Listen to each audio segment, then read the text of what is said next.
Hello everyone, welcome back to another tutorial from Crazy Gamer. Today in this video, I'm going to show you how to update Brawlhalla application using your Android device. To update Brawlhalla to the latest version, first of all open your Google Play Store and in the search bar type in Brawlhalla. From the search result, open up the app and check if there is an update button available. If you see the update button, tap on it to begin the latest update for your Brawlhalla application. If you don't see an update button, it means you are currently running the latest version already.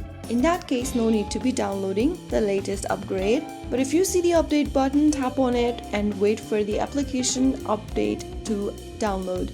Once it does, you can regularly tap on the play button and you'll then be able to use the updated application version of Brawlhalla.